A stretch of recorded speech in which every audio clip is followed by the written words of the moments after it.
এক জঙ্গলে এক ধূর্ত চালাক শিয়াল ছিল। সে যখনই সুযোগ পেত সেই জঙ্গলের ছোট ছোট নিরীহ প্রাণীদের ধরে খেয়ে নিত। তো তার ভয়ে জঙ্গলের ছোট ছোট প্রাণীরা সবসময় তটস্থ হয়ে থাকতো। তারা সবসময় ভয়ে ভয়ে থাকতো যে এই বুঝি এসে আমাদের ধরে খেয়ে নিল।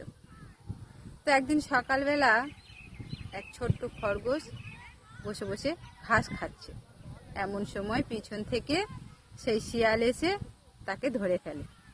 আর শিয়াল বলছে, আজ বেশ খাওয়াটা ভালো হবে, তরতাজা ছোট খরগোশের মাংস দারুণ খেতে লাগবে। তো এই কথা যখন বলছে তখন খরগোশ মনে মনে ভাবছে যে শক্তি তো আমি শিয়ালের সাথে পারবো না, তাই একটা যদি উপায় বের করা যায়, বুদ্ধি দিয়ে চিন্তা ভাবনা করি, হয়তো কোনো একটা উপায় বেরোবে। তো ভাবতে ভাবতে তার একটা কথা উপায় মাথায় এলো।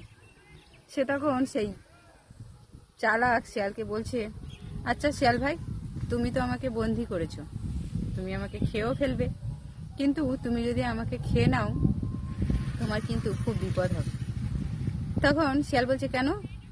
না, আমি কিন্তু রাজা সিংহের দূত, আমি এক বিশেষ কাজে এক বার্তা নিয়ে আমি যাচ্ছিলাম, আর এই বার্তা যদি না তার কাছে পৌঁছায়, এই বিশেষ কাজ যদি না সম্পন্ন হয়, আর আমি যদি মারা পড়ি, তাহলে সিংহ ভাই তোমাকে কিন্তু ছাড়বে না শিয়াল ভাই। এই কথা তো শুনে শিয়াল বলছে যে তুমি কি আমাকে ভয় দেখাচ্ছ? তখন খরগোশ বলছে, না না, ভয় দেখাবো কেন, ওই যে ওপাশে পাহাড়টা দেখতে পাচ্ছ, পাহাড়ের পিছনে ওখানে এক গুহা আছে, ওই গুহায় হচ্ছে সিংহ আছে। তা তুমি যদি দেখতে চাও চলো আমার সাথে, তোমাকে দেখিয়ে আনি, তাহলে আমি সত্যি বলছি কি মিথ্যে বলছি তাহলে প্রমাণ হয়ে যাবে। তো শিয়াল তখন একটু কৌতূহলবশত সে কিছুতে বিশ্বাস করে উঠতে পারছিল না। সে সেই খরগোশের পিছনে পিছনে সেই গুহার কাছে গেল। গুহাটাও ছিল একটু ভয়ঙ্কর প্রকৃতি, চারিদিকে পাথর দিয়ে ঘেরা, বড় বড় গাছের ছায়া, একটু ভয়ঙ্কর আওয়াজও আসছিল সেখান থেকে।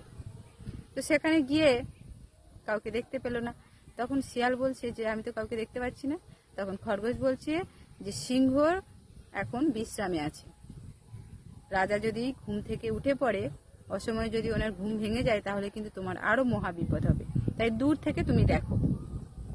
শিয়াল একটু কৌতূহলবশত সেই গুহার কাছে একটু কান দিয়ে শুনছিল যে কোনো আওয়াজ পাওয়া যায় কিনা। সে শুনতে পেল একটা আওয়াজ আসছে। এই আওয়াজটা ছিল কিন্তু গুহার ভিতরে হাওয়া বাতাস বওয়ার আওয়াজ। তো এমন সময় খরগোশ কি করলো, উপর থেকে একটা বড় পাথর নিয়ে সেই শিয়ালের সামনে ফেলে দিল। শিয়ালের সামনে ফেলা মাত্রই শিয়াল তো ভয়ে একদম অস্থির, সে দৌড়াদৌড়ি করে পালিয়ে গেল।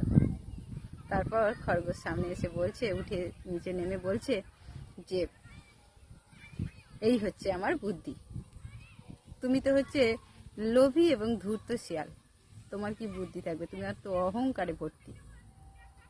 তো এই গল্পটা থেকে আমরা একটা জিনিস শিখতে পারি যে সবসময় গায়ের জোর থাকলে, শক্তি থাকলে যেটা যায় না, মাঝে মাঝে বুদ্ধি দিয়েও অনেক কঠিন বিপদ এড়ানো সম্ভব।